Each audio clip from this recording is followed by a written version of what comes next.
now introduce you to our next session, panel session with Ghalia Holmesy as the moderator. Just bear with me for a second.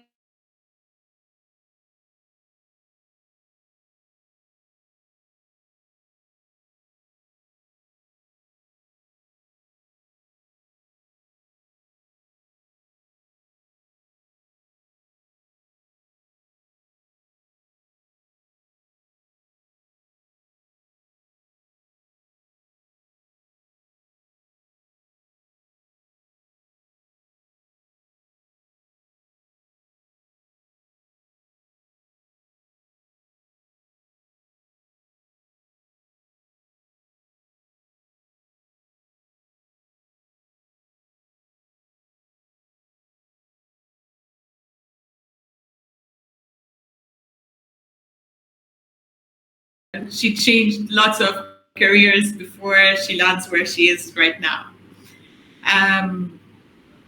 We're going to Tahseen. Tahseen, he's the head of talent management in one of the oil and energy organizations. He has different experience in human resources, in culture, diversity, different nationalities. He has shaped the high performance cultures in different organizations, working with innovation, creating interventions, and even he gained the expertise in advising, coaching, and mentoring. And now the last person is Atma. Atma is what they say the HR journalist, where he worked in all of HR fields. He loves volunteering, and he's volunteering now with the Indian government to help in building students' capacity across different schools in India.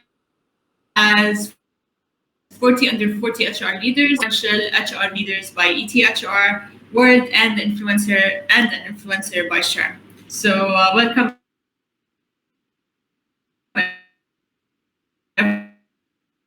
everybody. On learning and development 2021 and beyond. We thought that we will start about the role of learning and development internally and externally as organizations. What's our role and our missions? So I would like to start with Waddah. In your opinion, how do you think, what's the responsibility of the organizations in catering for employees' needs, development needs, and also their role in catering for building capacities within the markets, external initiatives, and so how do you see your organization, or in general, the organization's role and mission in that point?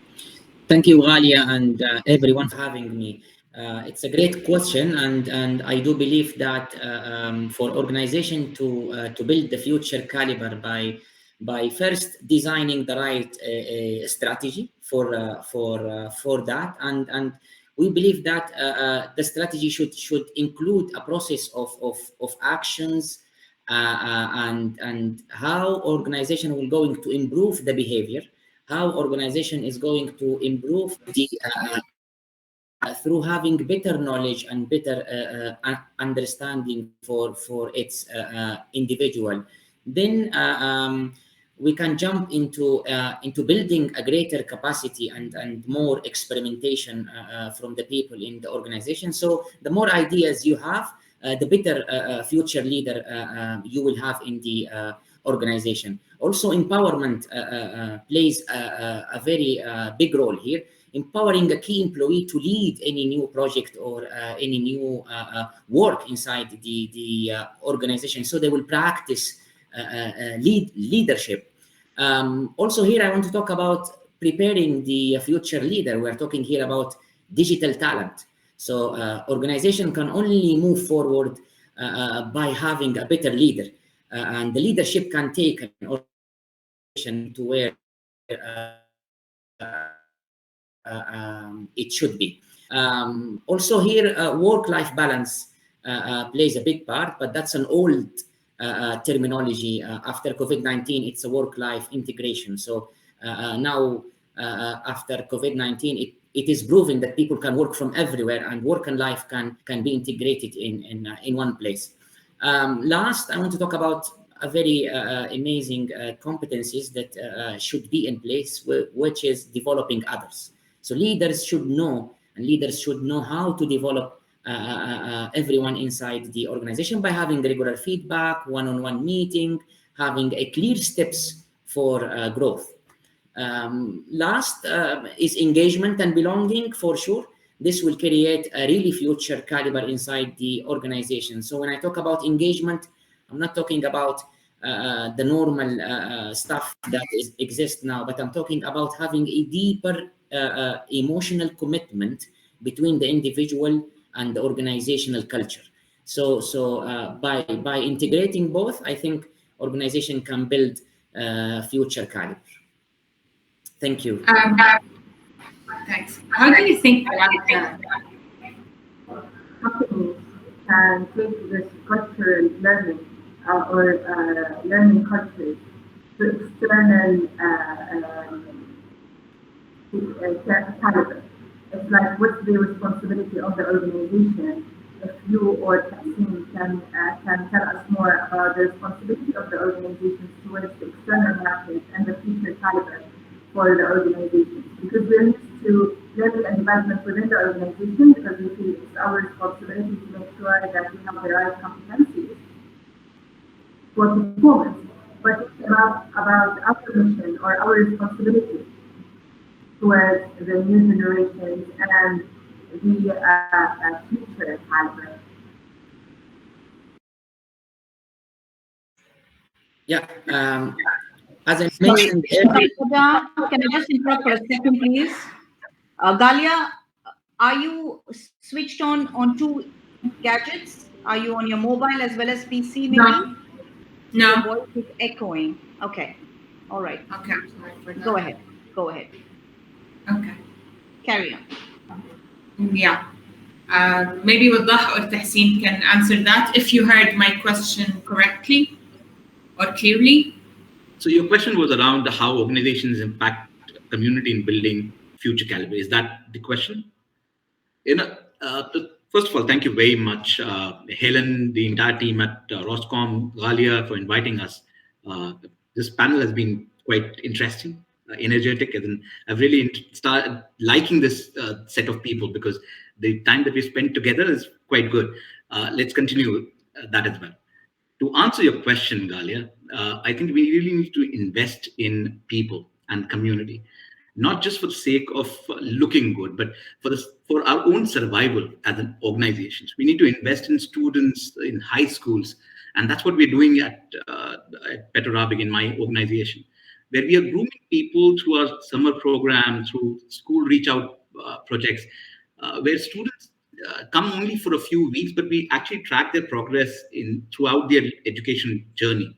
So we track as soon as they join us for a few weeks for summer program, but we give them licenses to learn English online, and we really invest in them. We invest in behavioral programs, so we give online learning licenses to these students so that they can actually imbibe these behavioral attitude towards work. So they not necessarily will become an employee or a future employee for us, but what we're essentially doing is helping the community create a learning culture. We help the organization in helping the community that we're living in. These programs really doesn't cost much, honestly. But what happens is the society where we create a society where learning is valued, appreciated, and rewarded. And that's what we want to kind of really do. So our impact as learning professionals is not only look at employees who are working with us, but also potential employees who could be either joining us or some other organization. So we help not just ourselves, but a society as a whole.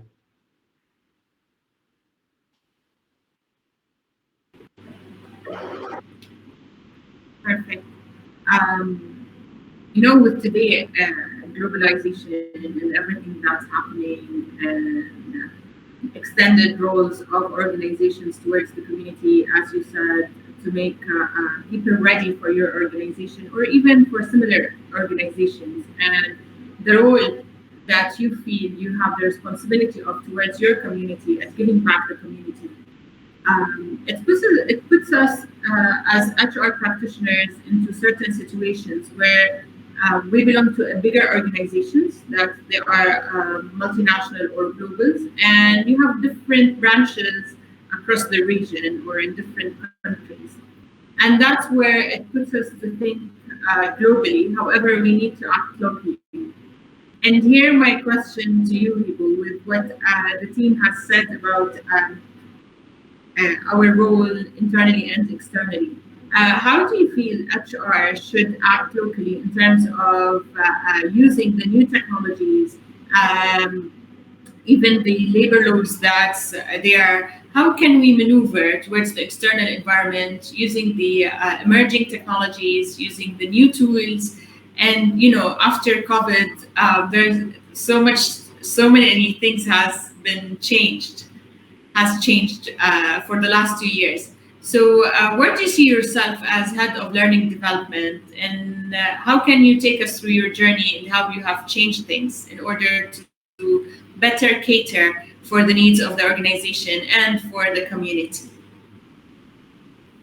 So we're undergoing double disruption. So the disruption that's come about from technology, from digital transformation, from the automation of routine jobs, augmentation of experiences. I mean, the um, technology has grown at an unprecedented rate.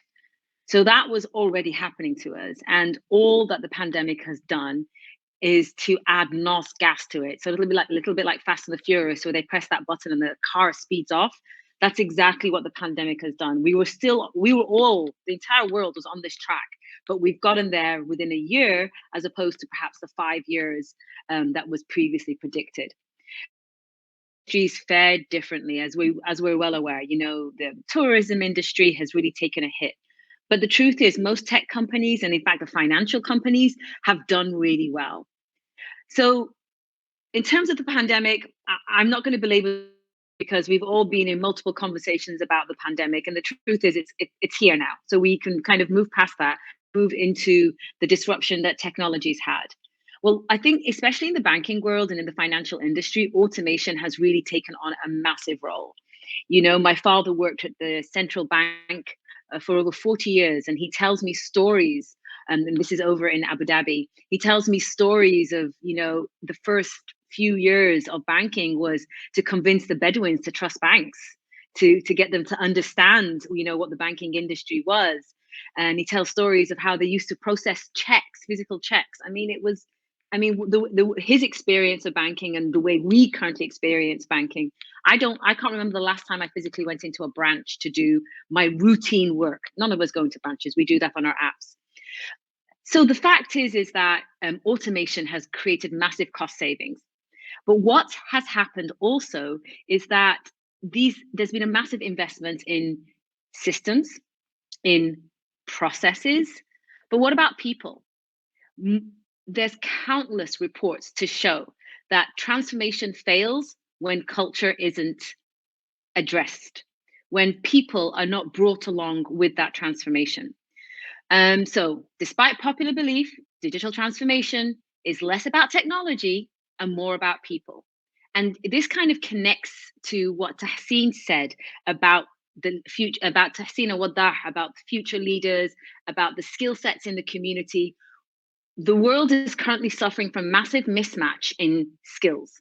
There are the skills that we need to be able to take digital transformation, to be able to use all of this technology. And there's the current skill set that we have.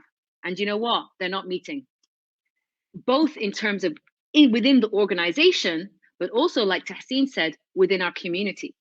So as leaders, as learning leaders, we need to be focused on two things at the same time. We need to focus on, of course, digital skills. And one of the foundational digital skills, I know you're all sick of this word, is data. Are we using data to make decisions? Do our people, our man on the ground, our leaders, are they using data to make decisions? You can't bring in a massive advanced artificial intelligence system if your leaders are incapable of dealing with the explosion of data that we're all dealing with. So everybody, from the biggest CEO through to our tellers, We are working right now to upskill them on basic data literacy. And this is everybody. So that's one of the things that we're doing at our bank. And another thing, despite all of this push for digital skills, is actually we also really need soft skills, human-centered skills. We need, as human beings, to be able to deal with this unprecedented, volatile, challenging life. Life is moving so quickly. We're learning so much. Whatever it was that we did 3 years ago, we're not doing today. Whatever we did 3 months ago, we're not doing today. So what are we doing to prepare our people for that? So organizationally, that's another thing that we're working very hard on and that is actually culture change and mindset. How are we developing our people in terms of their emotional intelligence, creativity, learning agility, and basic leadership skills?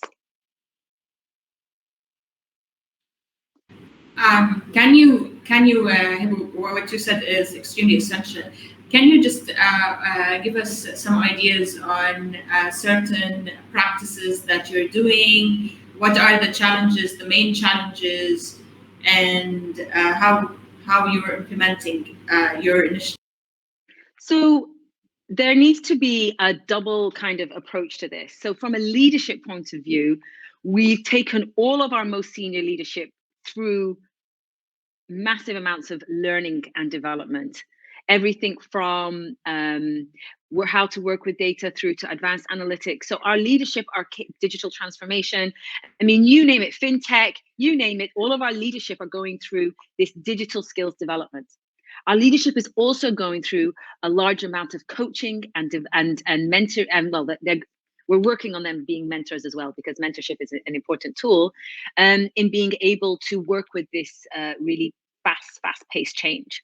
At the same time, we are pushing, and I have to be honest with you, we're using the word push here. We're pushing hard on basic data skills. There's a School of Data Sciences actually, which was just launched this Sunday, in which we expect everybody in the organization to use to develop the very basic data literacy skills that Atma's nodding his head at now, that Netflix is their bread and butter. In the bricks and mortar banking industry, we're working hard to get our tellers to understand the basic principles. So those are two things that are happening. Thank you. Since Atma was nodding his head, taking this technology and data and all of these things, how can you, in your opinion, customize? Because in each company, each organization, you have certain needs that differs from one organization to another.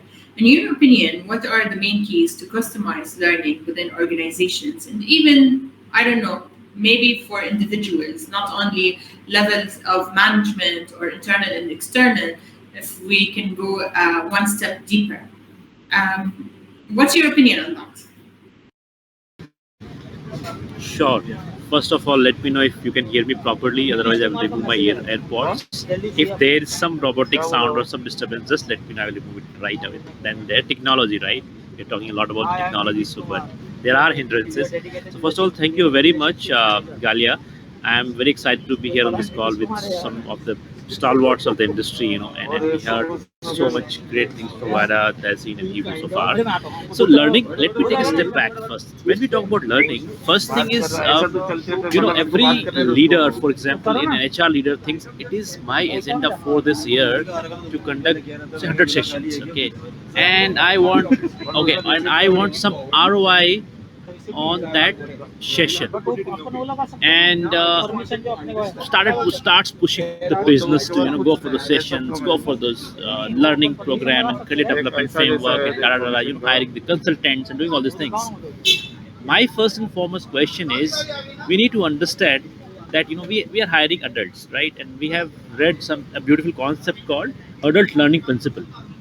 So when we are hiring people with thrusting something down their throat, it always gets very difficult to get something really productive out of them on the work.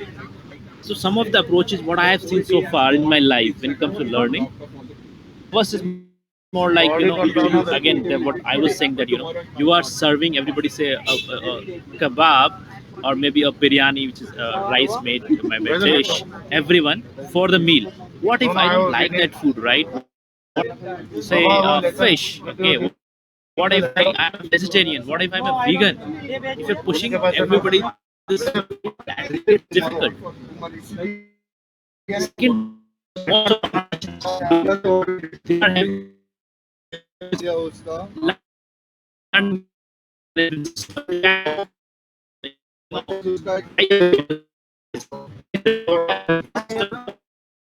in a buffet a conflict confused. I don't know to eat Italian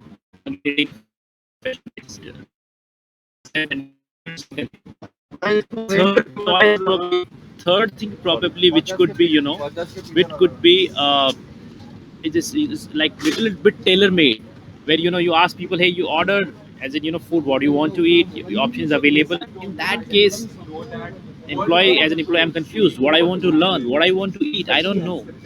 The last choice which I really like and which I have applied in some of my previous organizations, and we are doing some of it here at Netflix also, which I just love, is like ordering something like a sandwich on a Subway. So when you go to Subway, you are like, I remember when I went there for the first time, the person on the counter educated me that we have these four kinds of breads. So earlier he was like, hey, what bread you want? I was like, I want a brown bread. He was like, no, we don't have a brown bread. So now let's talk from the learning point of view. All the L&D professionals and the HR, they have to make people aware. It's like I have to make people aware eating healthy is good. So Subway, first point, eating healthy is good. It's like learning is critical for your development, first point. Second point, when you're coming to you know learn something through a portal or a classroom, these are the options available for you. If you want to be a data scientist, learn these five things to become a senior data scientist. Software development engineer, these are the five things which are available for you. You might need to have a coach, you might need to have a mentor, other than those LMSs and everything in place. So educating people is very important when they're joining. Keep nudging them.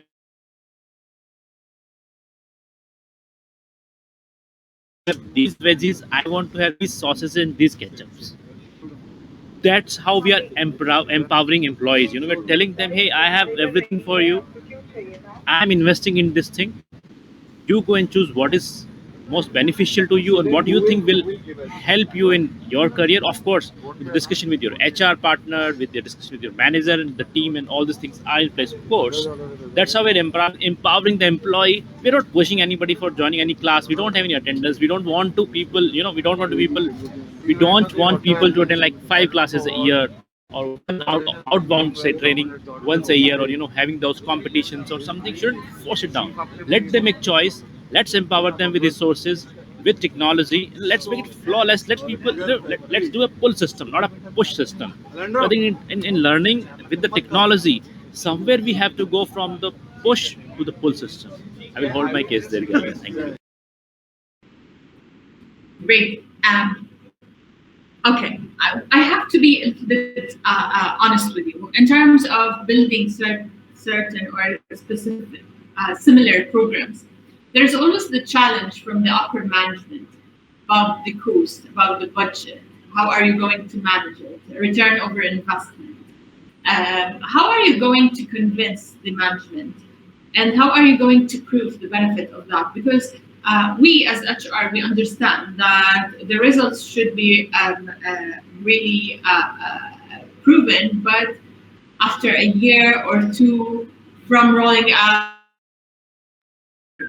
So if anyone would like to answer, how are we going to meet these challenges with the stakeholders and convince them to invest in similar programs without ensuring, say, how are you going to make sure that employees are committed to this certificate or to that, or they're attending their own development programs where we say your development is your own responsibility, right? How can we take it further with the management? If anyone would like to answer that.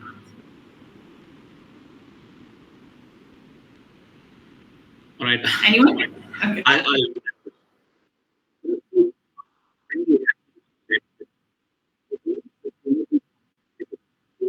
Testing, we can't hear you. Anything changed? Can you hear me now? Perfect. So I'm saying, I'll take that question. Peter Senge once said, the only sustainable competitive advantage is an organization's ability to learn faster than the competition. If you're not learning faster than your competition, then you will stay behind. We have numerous case studies. We have numerous examples like Nokia and others who've not been able to, Kodak for that matter of fact, who've not been able to learn faster than their competition. They've stayed behind. So you have two options as executive management who are taking decisions on budgets, is that either you keep investing in learning and keep growing faster than your competition, or you stay behind. I'll say something which Hebu mentioned. As in, the past year has really accelerated technology and the adoption of technology. What was supposed to be taking 5 years has taken only 1 year. Now that's a fantastic thing. Now, why are we looking for people or opportunities to pass by us, or accidents to happen for us to do things which are right? What we did in the last year is technology adoption not new.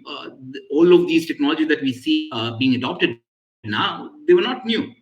Zoom has been in existence since 3, 4, 5 years now. There were Skype already being used. But why did we start doing and using them now? It was only because it was, let's say, the situation that pushed us towards that.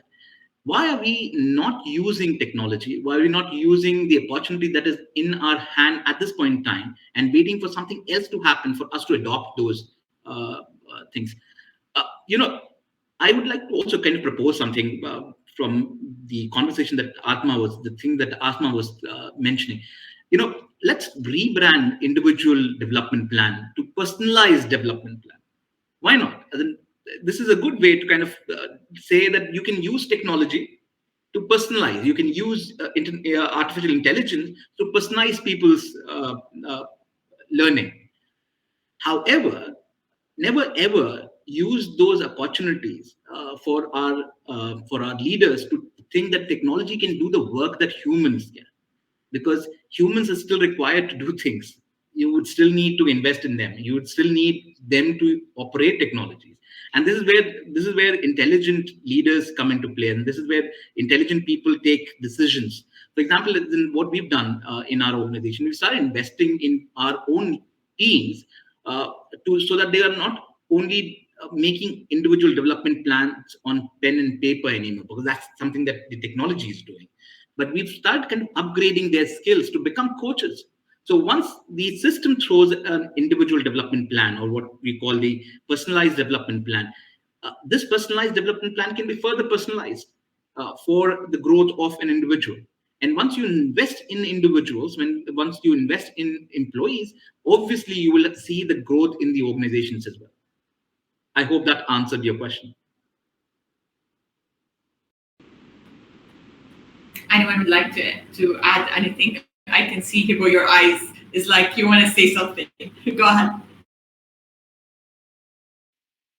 I want to pick up on what Atma said about the pull versus the push, and bring that into what Tahseen is talking about in terms of coaching. And finally, just take those two thoughts for a moment, put them on the shelf, we'll come back to it. And finally finish with the concept that I no longer believe in this idea of return on investment for learning. I think it's one of the biggest cons that's happened. And when I first started as a learning leader, so you know what it's like as a professional, you start off as like a trainer or an SME, then you move into managing people, then you move into managing functions. And one of the, I spent the first 6 months of when I first started as a functional leader, breaking my head on this return on investment and demonstrating the financial return on a 1-hour coaching session, systems upgrade training. And that's the biggest con in the world. I do not believe that you can measure learning, actually, number one. And I don't think it's fair. I think you measure it through how a nation changes and grows. And there are multiple facets to that. So now I bring off the shelf the two concepts that Tahseen mentioned and Atma mentioned. This pull versus the push. This idea that as individuals, self-directed continuous learning, okay, is the norm, okay, is supported by leaders that coach and encourage me, is such a powerful tool. And it's absolutely necessary for everybody. Otherwise, they will become extinct.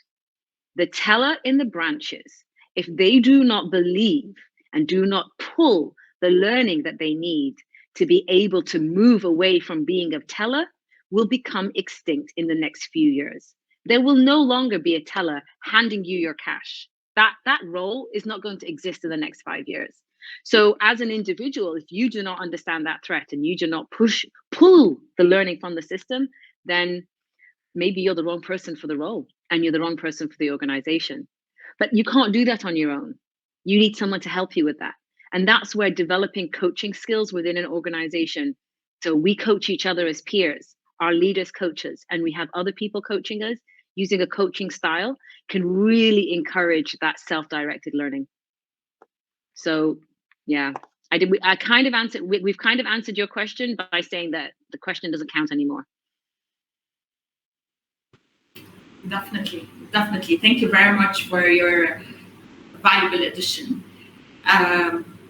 When we talk about learning cultures and learning organizations,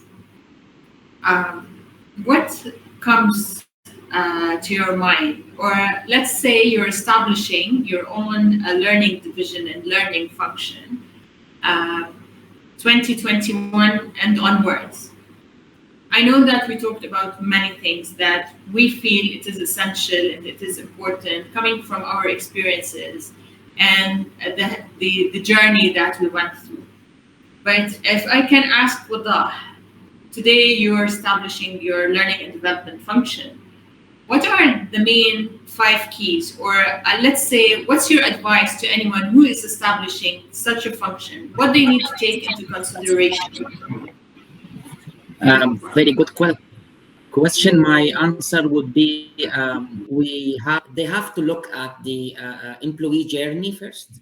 So it's from let's say from talent attraction, from coaching into the organization till coaching out. So all the journey from probation period, from completing 6 months, from having the learning offer, from having individual development plan, from having a talent identification criteria where an employee can be inside a talent identification pool, going through certain assessment, and then jumping into talent pool where an organization can really have a talent pool of talented people. So when there is any internal opportunities, people can be ready to take future leadership position. So this is how I define learning and development establishment. Also, yes, people own their development,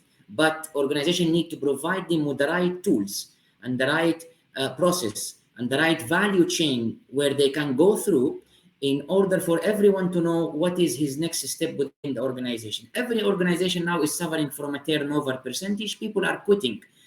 Let us take this turnover and make it internal turnover percentage. So we need to have the cross-functional training. People can move from department to another freely without any barriers or any leadership opposition can stop them from exploring a new challenge in a different department. At the end, mentorship program need to be there in the organization.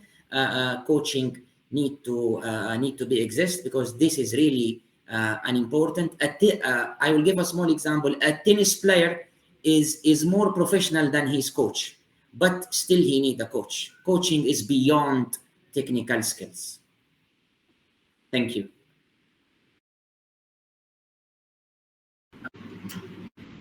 Thank you. Any advice that anyone would like to add for someone who is starting their careers with L&D? The things that, thank you a lot for But maybe anyone would like to add anything like Atma, Tahseen, or Hudud. Uh, how do you see this thing going?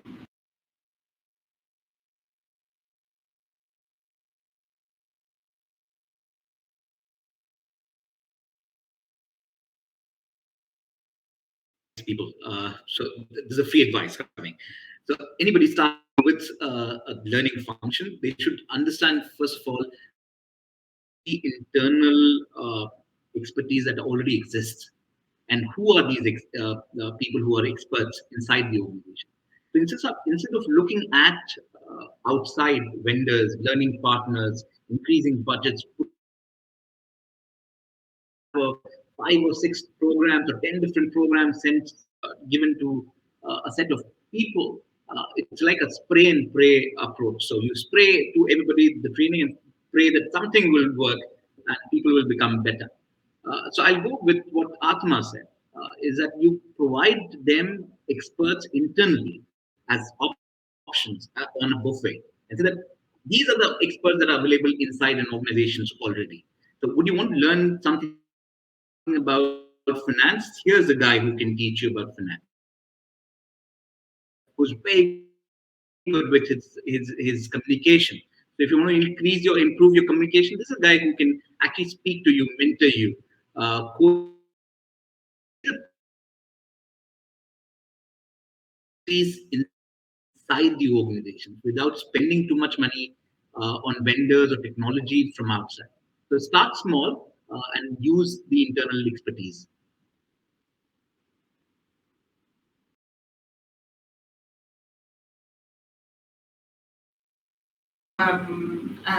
Anyone would like to add anything, Atma or Hibu? I would like to add one point there for the young professionals that when you get into the learning space, when you're trying to handle it from the beginning, try to understand you. It's learning is not the agenda. Agenda is the business which you are serving through learning. So you just can't push again, as I was saying, push and pull thing, which keyboard has taken a very beautifully. You just can't say, hey, I want to have this learning modules or I want to have this learning sessions and learning platforms. Understand what the business requires, what are its needs, and then try to offer one thing probably at a time. Just take it slowly. And I always say that you deliver before you demand. So you can't ask someone that hey, come and attend 5 sessions. What am I delivering before I'm demanding someone to attend anything? And why am I demanding? I mean, is it helping the business? I think from that core question, every answer will come.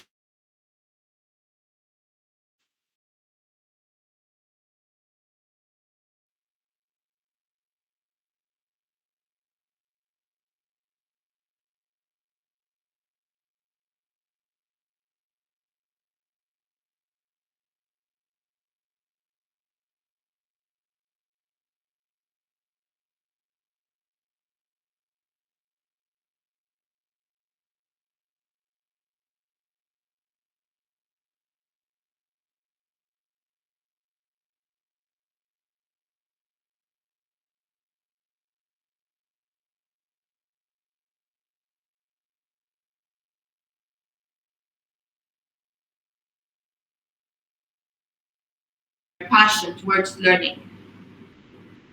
And I believe, as Tahseen before I said, working with the community, sometimes as organizations, we need to at least spread our mission and vision to other employees so they would understand. For students, they would understand what the market needs.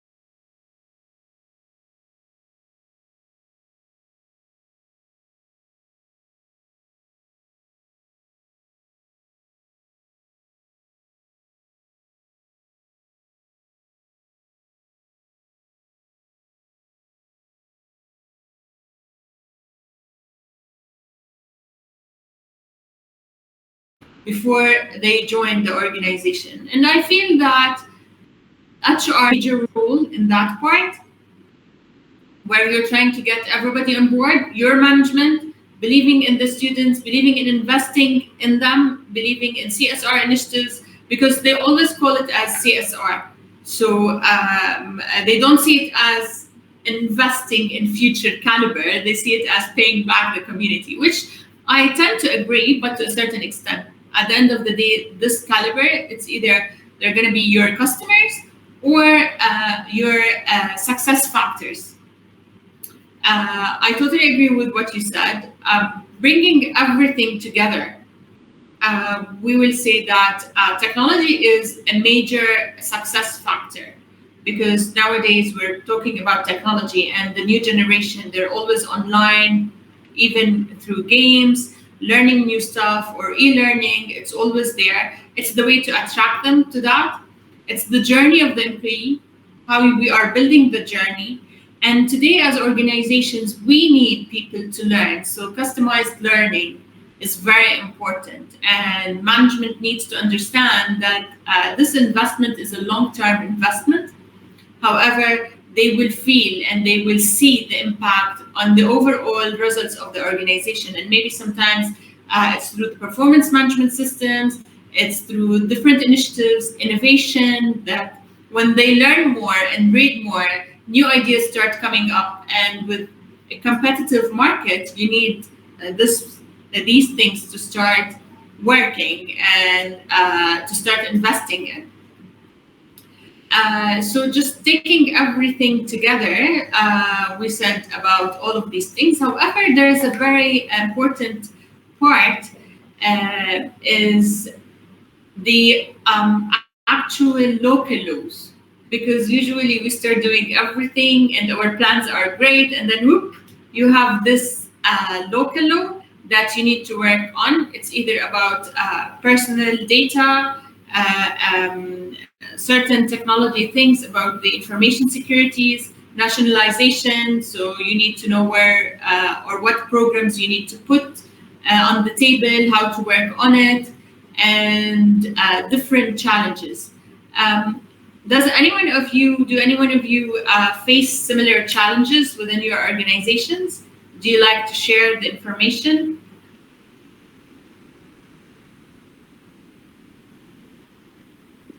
Could you just repeat succinctly challenges with regards to what specifically?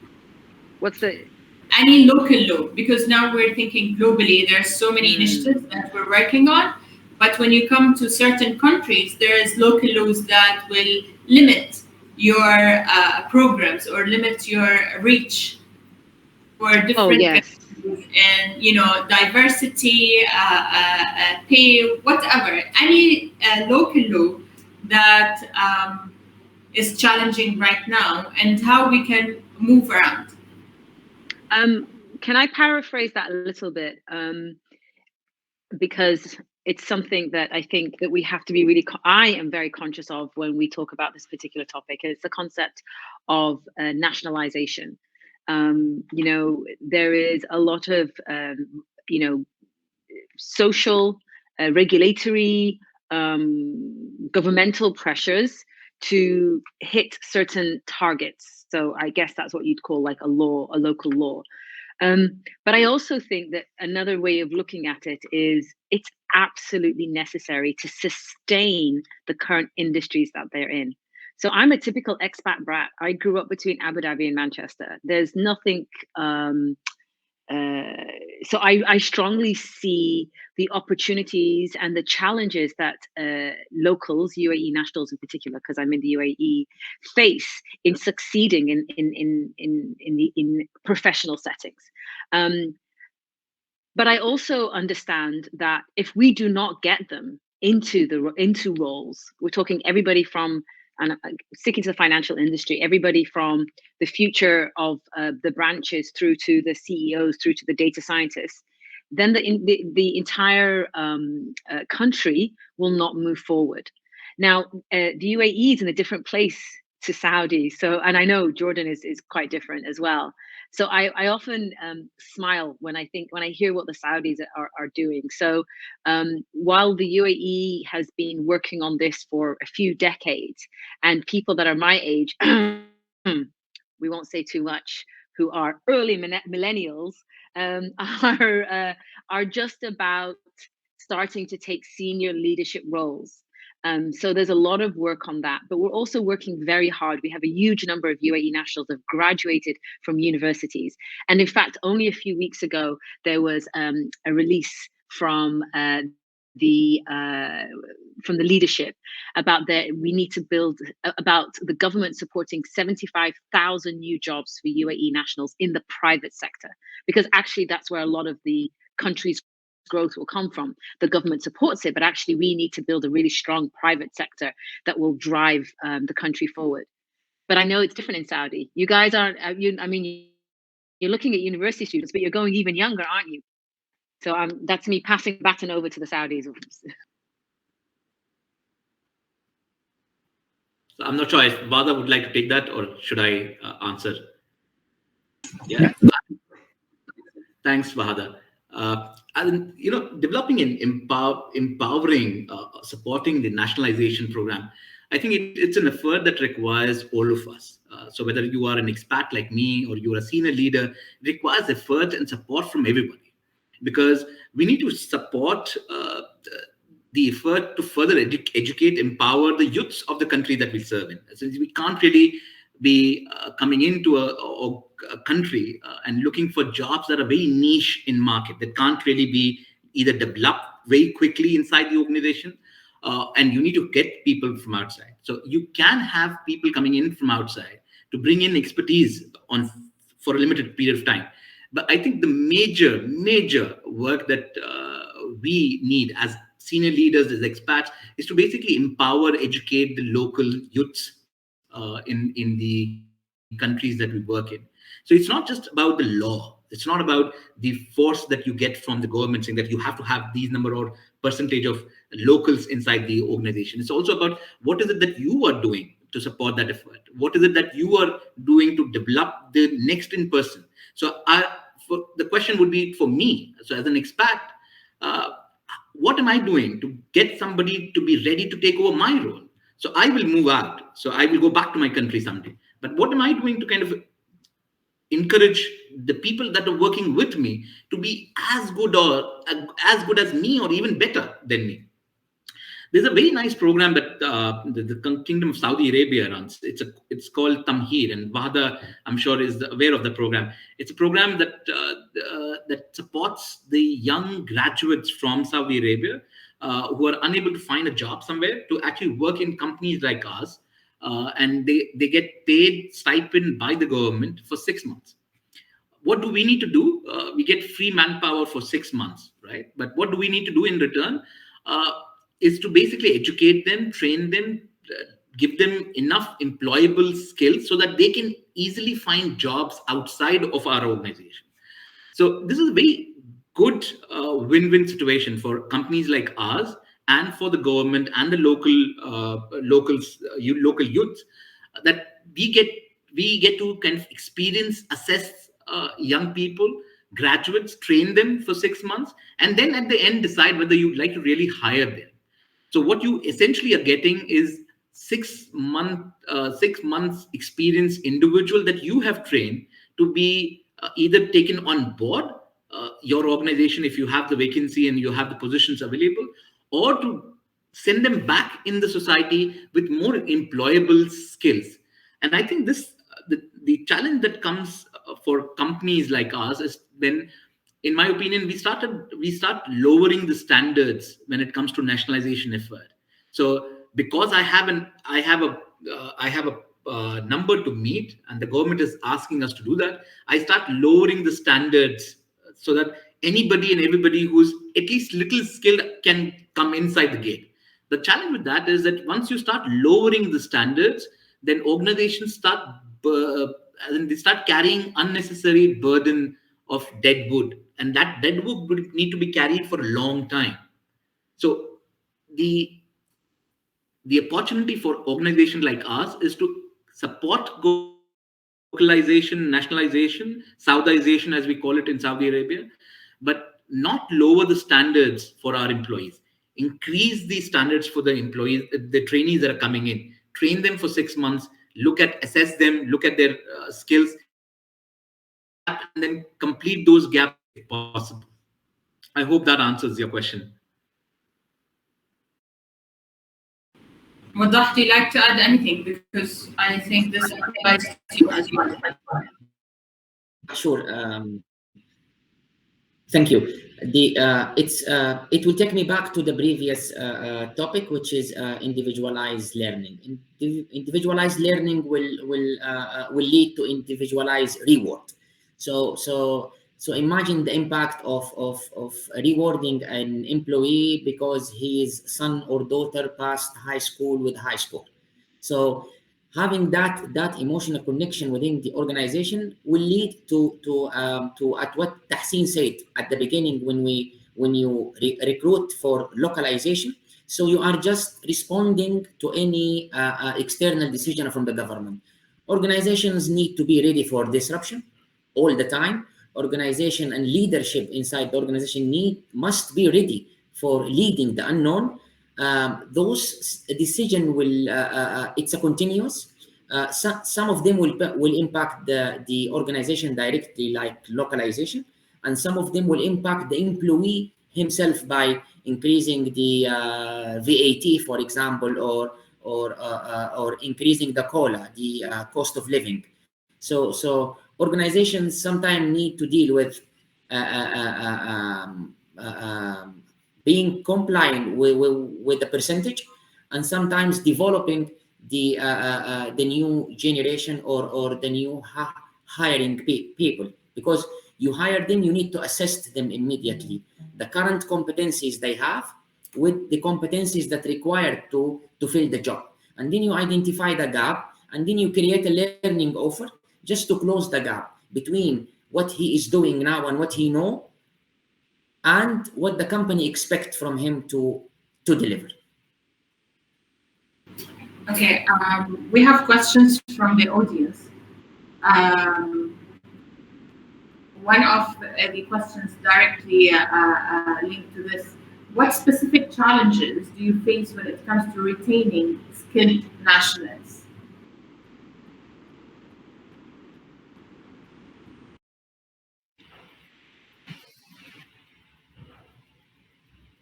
So if I can take this, because the demand is more than the supply, so the competition is very tight and the market is very tough. Financially, sky is the limit. So sometimes you reach to a limit where you cannot compete with for example, banking industry, with oil and gas industry. They are the top, according to Hayes Group and according to all the report that we receive from PwC, that there are certain industry immediately on top of mind of fresh grad. Whenever he graduated, he go and apply. He knows where to go. Aramco, Sabic, Petrorabel, banking, oil and gas. So how can a retail company jump into the top of mind of fresh grad? How can logistic company, supply chain can do the same? So it's all about having the right culture, the right environment, building the right learning offer, share some of the success stories, be part of the community, increase engagement, and increase retention.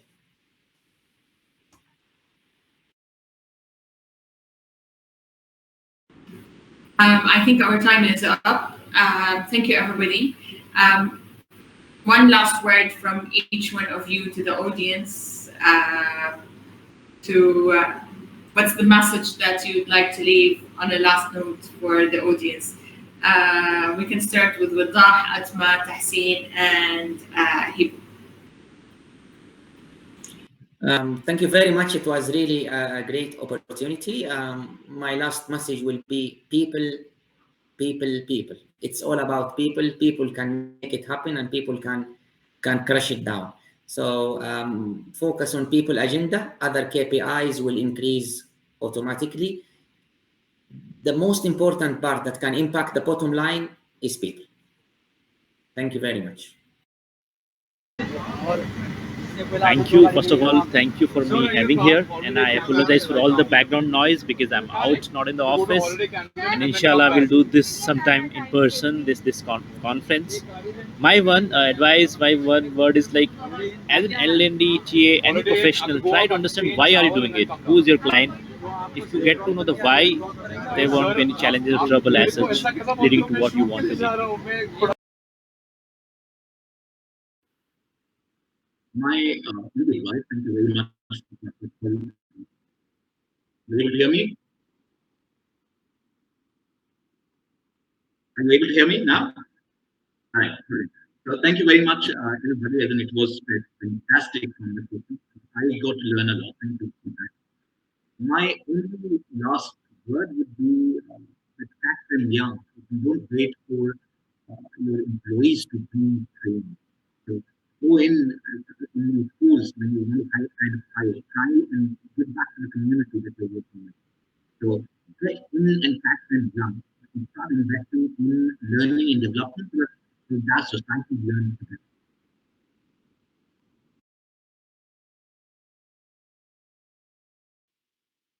Tehseen, we kind of lost you there. So but I got some keywords. Start young, think about the community. Are we good? All right. And I think the struggle of Tehseen's voice actually takes me very nicely to, I think, my closing point, which is I believe that excellence is a journey and not a destination. And I think one of the biggest things that the pandemic and transformation and agility and all of these, fancy catchphrases that people like to use is that actually we need to turn around things very quickly. So the biggest mistake that we can make is try to wait until it's perfect before we put it out there.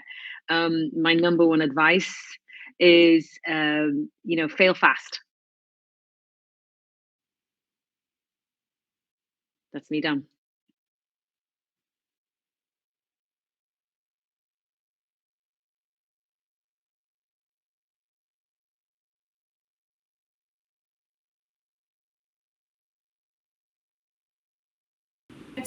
Understand what's happening. Don't put yourself as an internal person looking only for the organization internally. You just need to reach out and know what's happening in the market and how you can take it from there. Thank you very much for your valuable time. Thank you, Helen, for inviting us for this summit. It's been a great experience. Hope we added value to to the HR Summit. Thank you very much. Definitely. I mean, such valuable insights, real stories. It's just amazing with the amount of knowledge. Like I started my session by saying we've got over 40 speakers from 19 countries, and I can't even begin to count the number of organizations and the experience, the rich experience that all of y'all are bringing to the table is just absolutely humongous. Atma, I really appreciate your time in a production studio with all of that background. It just added so much So, more. It just shows your sorry, resilience. Helen. This is No, the that's live. Sorry, I'm perfectly so sorry. okay. Yeah.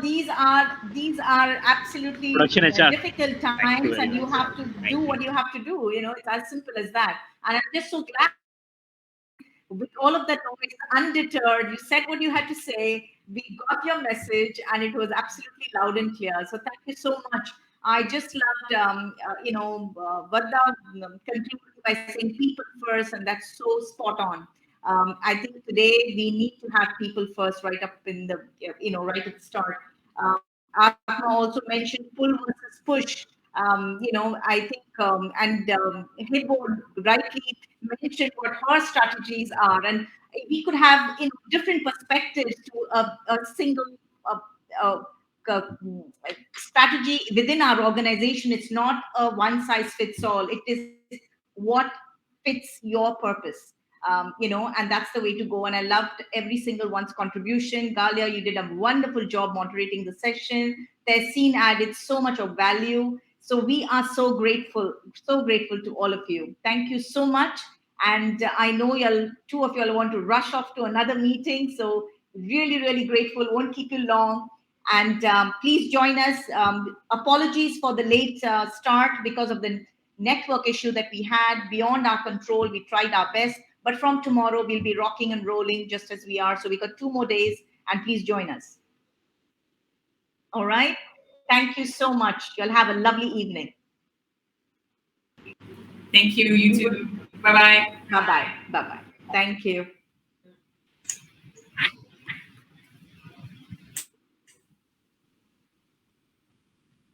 Thank you so